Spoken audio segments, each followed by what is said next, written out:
What up, guys? Shady Cash here, bringing you another commentary, playing some Domination on Vertigo here for you. Jumped in late, second round already in progress, and I'm going to switch it up after this is over to a couple different clips off Magma. Just wanted to show some gameplay off the new maps. Well, I bullshit with you guys for a minute, and yeah, hope y'all had a good weekend. Me, I had a pretty good time, went up to my dad's. Went out to eat, got a couple drinks with them and shit, and we're sitting around bullshitting, and I find out some new information about my dad that I never knew before. And what it was that he's actually been arrested before, and the charges didn't stick, but he was facing some felony charges, and his life would have been completely different if these charges had stuck, right? I mean, this is a dude that went on to be vice president of a pretty large corporation, own his own business, get into banking and everything like that. He's, pretty successful dude, and some of those opportunities wouldn't have been available to him if he'd had a felony on his record, you know what I'm saying? But we're sitting around bullshitting, and one of my close calls gets brought up, and I'd kind of like to share that with you guys right now, right? So, I'm about to turn 33 in a couple days here, old as shit, right? But a decade ago, I was a dumb motherfucker, right? I did just some dumbass shit, took some ridiculous risks that I would never do or condone or be cool with today, right? But a decade ago, it was a different story, man. In a lot of ways, I just did not give a fuck. Kind of had that invincible mentality, you know what I'm saying? And there used to be this bar me and my friends would go to all the time, that we go to it all the time because our buddy, his sister, was dating the dude that owned the bar, right? Now, I don't remember if they were engaged exactly or what the deal was, but they were serious enough that this dude bought her fake tits, right? So, had to be something, pretty serious going on, in my opinion, at least. But anyway, we'd always go there, and they'd get packed, because they'd have some good drink specials, and they'd get some good DJs and shit like that there. So, they'd have a line outside, we'd call ahead, and the bouncer would let us in the back door, all Goodfellas style. Or if they were busy, and had a line at the bar, and we were waiting to get drinks, we could just walk behind the bar and make our own drinks, Or if I'd wind up spending all my money, buying too many shots, doing whatever, they'd let me run a tab and pay it the next time I was in there. It was just a way straight situation, and pretty much, me and my group of friends, we just ran this bar, you know what I'm saying? But one night I'm there and I'm just smashed. It's 2 a.m. and shouldn't have been driving myself anywhere, but I actually made the decision that not only was I going to give myself a ride home in my car, I was going to give a couple of my buddies a ride too, right? Now, they live in this city that's pretty much attached to my city. If you weren't from here, you would never even know you went to another city when you went there, right? But the cops there got a way different reputation than the cops in my city. They do not fuck around, you know what I'm saying? It's one of the safest cities to live in the United States, and that's not me talking, that's Time Magazine talking, you know what I'm saying? So, regardless, dude, these cops, they just don't fuck around, right? So I shouldn't have been driving through here anyway, but I'm on this bypass road that kind of goes around the town. It's still in their district and everything, but it's a 55 mile an hour zone. I'm doing 70 something, so of course they're gonna pull me over, right? Now, on top of that, I had open containers. When we were leaving the bar, I bought a 6-pack of bottles. Get in the car, we all pop one. Me and my two buddies, I'm giving a ride home. So we're all drinking. This cop pulls me over. I'm like, shit, dude. Now, as messed up as I was, I just instantly was sober, right? And I was like, guys, pour your beers out on the carpet. My friends look at me like I'm crazy, and they're just like, dude, we're fucked. And I'm like, dude, pour your fucking beers out on the carpet. I can shampoo this shit later. Just do it. Right? So we all pour our beers out on my carpet, put them back in the 6-pack with the 3 full ones, right? I had a little bit of butt on me, so I grab that out of my pocket and I stick it I'm not up my butt, but between my butt crack, right? And I'm like, all right, if I have to get out, you know what I'm saying? I'll just pinch my butt crack together and hold it there, right? But so this cop comes up to the car, and when he gets there, he's just like, damn, it stinks in here, right? And I was like, oh yeah, I'm the designated driver tonight, just giving my buddies a ride home. And one of them got a beer spilled on him at the bar, so yeah, we just reek, I'm sure, right?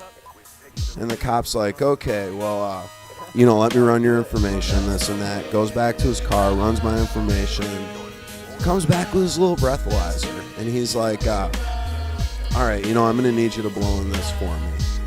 And I act like I got bronchitis or something, and I'm having a hard time catching my breath to blowing it really hard. And this dude looks at me and he's like, hey, you're going to have to actually really blow in this, or I'm going to have to take you to jail, okay? So I'm like, shit, I don't know what my blood alcohol content is, but I know it's up there right at this point. So I blow in it, 0.285, and this cop looks at me and he's like, no way. And I'm like, what? And he's like, this says 0.285. There has to be something wrong with it, because if you blew that high, you probably wouldn't be able to function, let alone walk around or talk to me or something like that, right? And I'm like, oh, no, that is ridiculous. I was like, I had one mixed drink at, 10 o'clock at night, and then at bar close, the owner of the bar bought me a shot, So this was at like 1:55 that I was taking this test, 2 o'clock, right around the time, that everybody's going home from the bar. And I was like, I took that shot at like 1:45, probably like 10 minutes ago. And this cop's like, all right, well, I'm going to have you get out of the car. I'm going to have you do all the little DUI tests, whatever. I'm like, all right, get out of the car. Like I said, my whole mentality changed when all this shit started going down. I was just dead sober at this point. So I did those no problem, you know what I mean? And this cop, he's sitting there and he's like, okay, after we're talking for a minute after I do these tests, he's like, okay, I don't really think you're drunk, but I can't in good conscience let you drive home. Is there anybody you can call that could be a sober driver for you? And I'm like, oh, sir, the only person I can think of at this hour, because it was damn near 3 by this point, I'm like, the only person I can think of is my mom. And he's like, all right, well, give her a call up and see if she can come get you. Because I'd feel bad towing your car. You got a nice car. I don't want to leave it here. Or I can't leave it here, but I feel bad towing it. I had a town car at the time. It was a pretty nice ride for back then. But so anyway, call my mom. And after her initial, like, oh, my God, what the hell were you thinking? What is wrong with you? Sure enough, she agrees she's going to come pick me up.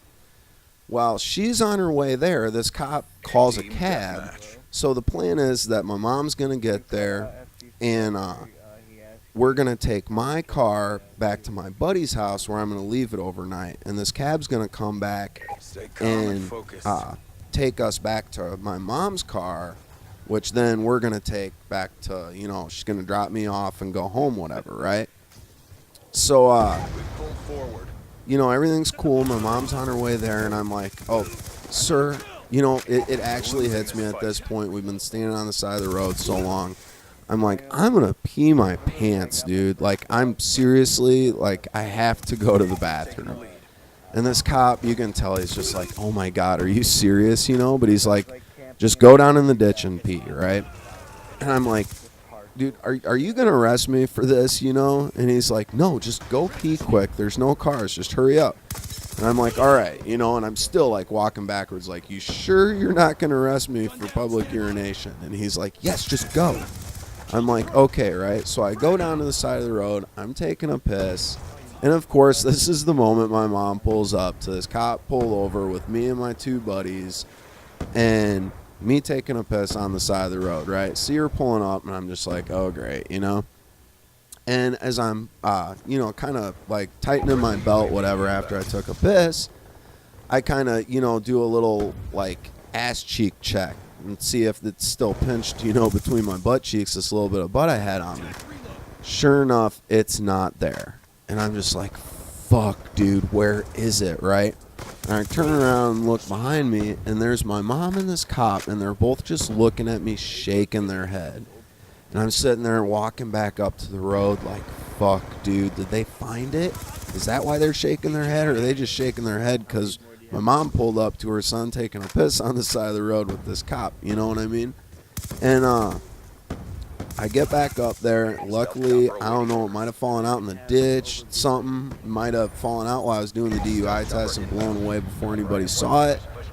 But nobody saw it. Get in the, taxi, and everything winds up being cool, get back. And the cops waiting for us the whole time, which, on top of everything else, I couldn't believe that this dude was on the side of the road with us. By the time it was all said and done, it had to be damn near 4 hours. But, yeah, damn close call for me. And to this day, and especially with my mom, we kind of argue about, like, why I didn't get arrested. And she's certain that it's because they were watching me and they were trying, they were building a case against me and not trying to get me up on some stupid shit like a DUI. I personally think it was probably because we've lost the lead. I never admitted, the breathalyzer when you blow in it is not admissible in court, right?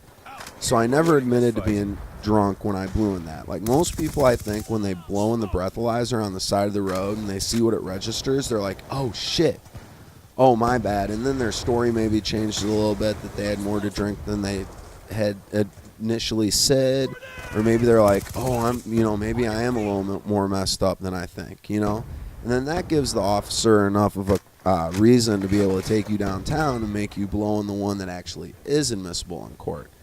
Now, since I didn't admit to being more drunk than I was very specific about what I drank, and those things can be messed up. I just think he didn't want to take the risk of taking me downtown when he didn't really have any reason to, except for a suspicion.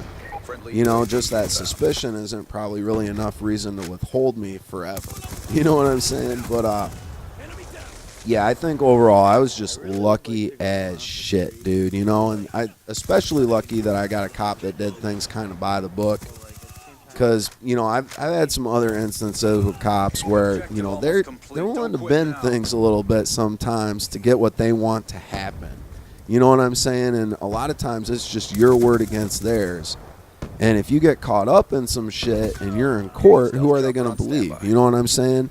And guaranteed, if there's another cop there, you can't expect them to take your side and tell the truth if what you're saying is actually the truth. I had an attorney say to me once, this is another thing, maybe I'll talk about that later, but I had an attorney say to me once, if you're telling the truth, they're not going to have it on camera and they're not going to have any evidence of, the actual stop. If you're not telling the truth, they will have it on camera. Basically, like these guys, they have the authority to override and shut off the recording equipment in their cars. And the reason is because when they were recording every stop, so many people were getting out of their tickets or whatever was happening to them because these cops actually weren't following the law the way they were supposed to. And I don't know, but regardless, whatever, it was a lucky-ass situation. So, I don't know, man, that's the story, guys.